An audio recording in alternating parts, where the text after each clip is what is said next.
One day, something really unexpected happened to me. It all began when I took my husband to the doctor for a regular checkup. We thought it would be just a normal visit, but it turned out to be a big shock. The doctor, Dr. Lawrence, looked very serious and told us some scary news about my husband's health. His serious face made it clear this was serious. I felt really scared and couldn't believe what I was hearing. The person I loved and took care of was now causing me worry and fear. Dr. Lawrence told me I should think about my own safety and maybe stay away from my husband for a while. His words made me feel really overwhelmed and afraid. My name is Betty Frieden, and I'm 50 years old. I spent the last 10 years working at a big company that makes medicine. That place feels like a second home to me, giving me comfort and making me feel like I belong there. Even though I'm older, I've kept working full-time and earned respect from my coworkers. Not many people my age still work full-time, but I've always been okay with it. Part of the reason I'm so dedicated to my job is because I didn't get married until 4 years ago. My boss, Gerald, and I are close because we're both single. Once he jokingly asked me if I was ever going to get married, but I knew he was just teasing. Around that time, I was seeing Richard secretly. He's older than me, was married before, and like me, doesn't want kids. We met through a service that helps people find companionship later in life. We decided to keep our marriage quiet, not telling anyone about our plans, even though our boss made jokes about us getting married. Eventually, Richard and I got married quietly, without any big ceremony, just signing papers at City Hall.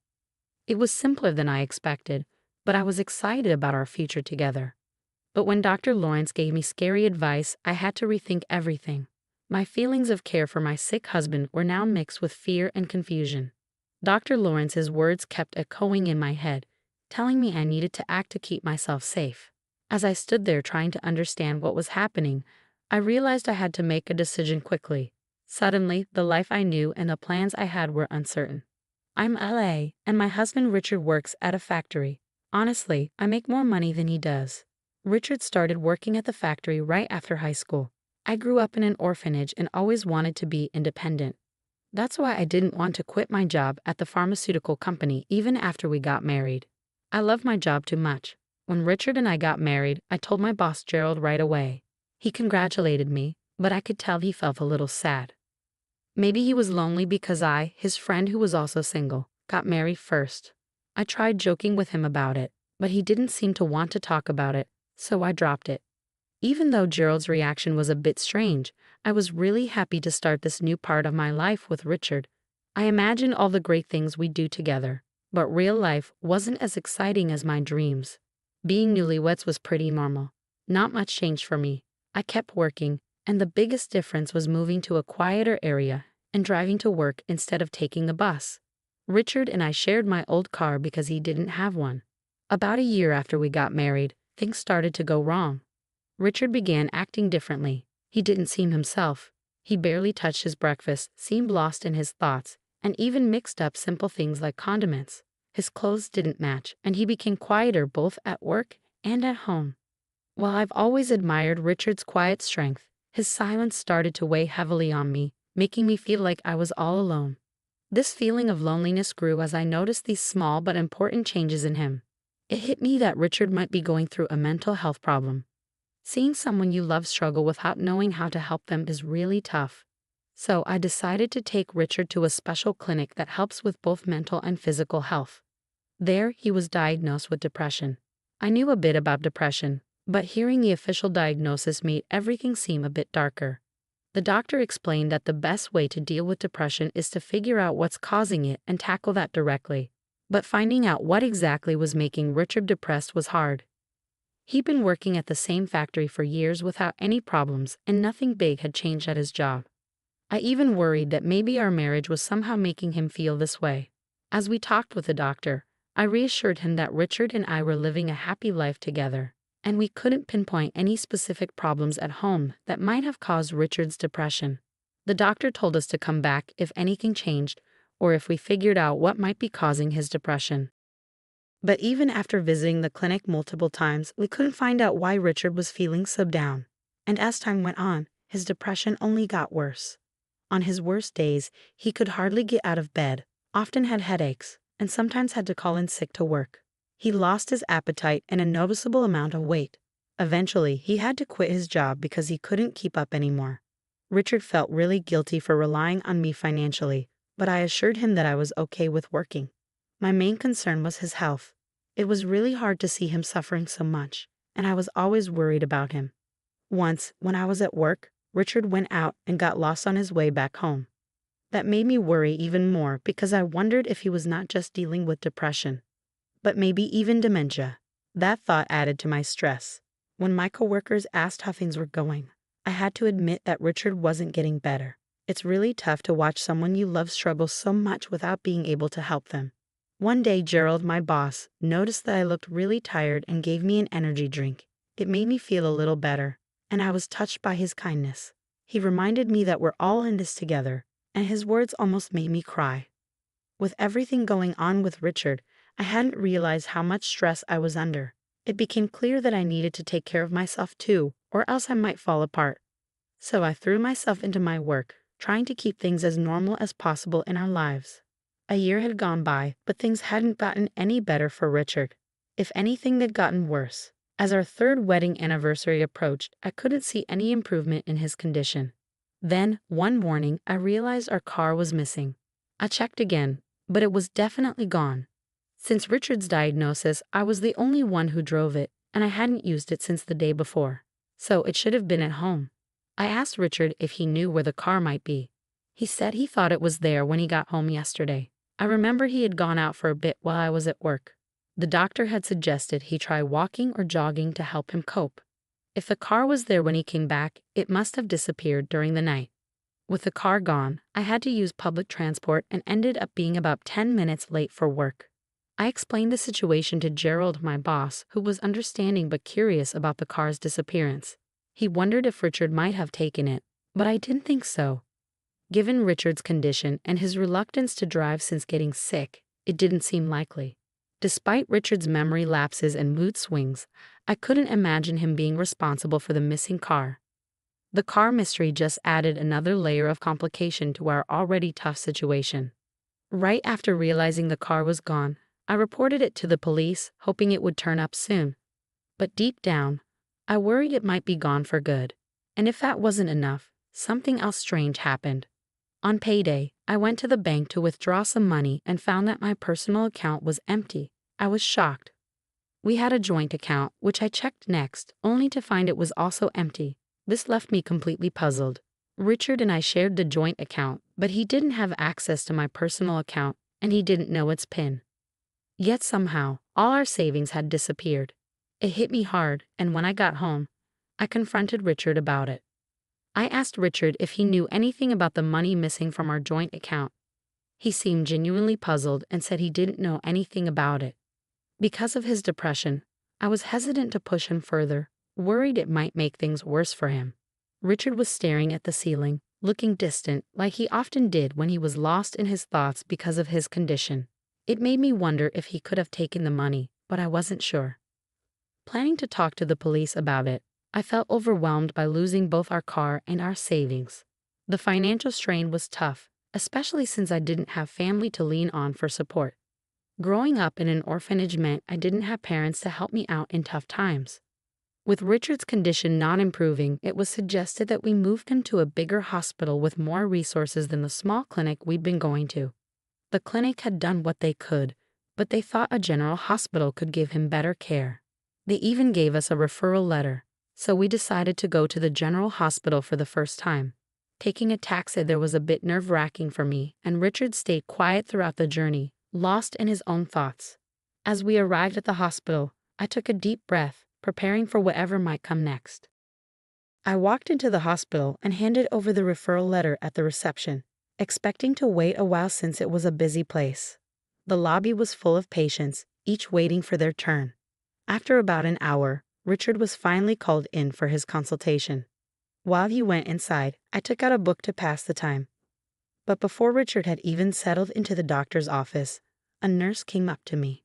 "Excuse me, are you Mrs. Simmons?" she asked. I said yes, and she told me the doctor wanted to see me. Since I was used to discussing Richard's condition, I figured it was something similar this time. I followed her to another room, feeling a bit anxious. There, I met a doctor who looked a bit older than me, with gray hair and a kind manner. Before I could even sit down properly, I asked if this was about Richard's condition. He nodded seriously, and I braced myself for whatever news he had for me. The doctor's next words caught me completely off guard. He told me that Richard had been arrested for fraud 10 years ago and advised me to keep my distance from him. I was utterly confused. Why was this coming up now during a routine medical visit? The doctor explained that he suspected Richard might be faking his depression. He remembered treating a deep cut on Richard's leg during surgery 10 years ago, which raised his doubts. This revelation shocked me. I thought we were dealing with Richard's mental health, but now I was learning about his hidden past and a possible deception about his current condition. It was a lot to process, and I struggled to reconcile the caring husband I knew with the person the doctor described. When the doctor mentioned recognizing a large scar on Richard's right leg, it all started to make sense. I knew of the scar but didn't know how Richard got it, as he had never mentioned it. Finding out that the doctor before me was the one who had treated Richard's injury years ago felt like an unbelievable twist of fate. As the doctor continued, he revealed more about Richard's past. Richard had injured himself during a dispute with his ex-wife, which stemmed from him stealing her money and luxury items. Shockingly, he had even pretended to have dementia to lower his ex-wife's guard before committing the fraud. This pattern of faking illnesses to aid his deceit was truly disturbing. Learning about Richard's criminal history and arrest was overwhelming. I hadn't looked into his background before marrying him. Having been alone for most of my life, I was just grateful to find someone who wanted to be with me. The doctor's serious warning that Richard could be a danger to me sent shivers down my spine. His tone made it clear that this was a serious situation. It hit me hard. I had been deceived. In the days that followed, I struggled to act normal around Richard while secretly planning my next moves. I decided to install surveillance cameras around our home to monitor Richard's actions when I wasn't there.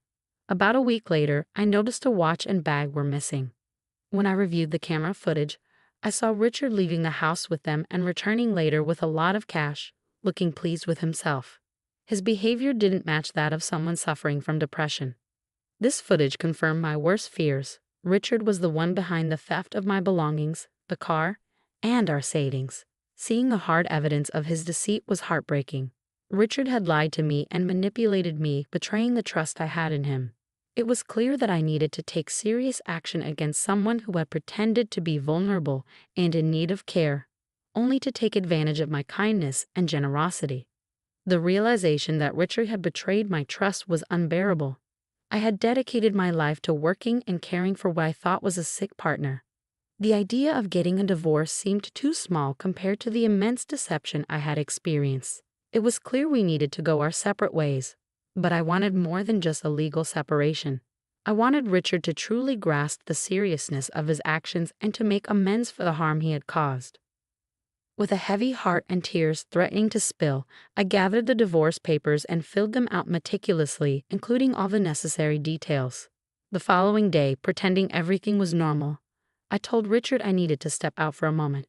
I had already arranged to take a day off from work, explaining the urgency of my situation to my employer, who had agreed to my sudden absence. At the police station, I presented my case to the officers, showing them the footage I had captured of Richard's deceit. At first, they were hesitant to take action based solely on the video.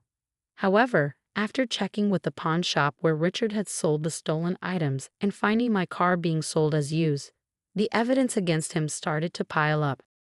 They also confirmed that he had accessed my bank accounts illegally, and suspicions arose about his supposed depression. As the truth came out, I felt a mix of relief and sadness. Given Richard's criminal history, the police decided to act quickly and prepared to arrest him. When we returned home with the officers in the early afternoon, Richard looked surprised to see me and even more shocked by the police presence. Despite the divorce papers I held, his focus was on the officers as they informed him of his arrest for fraud. Richard protested, trying to use his depression as a defense, but I wasn't fooled. The doctor from the general hospital had already cast doubt on Richard's claims about his mental health. In that moment, facing the consequences of his actions and the end of our marriage, Richard's mask started to slip.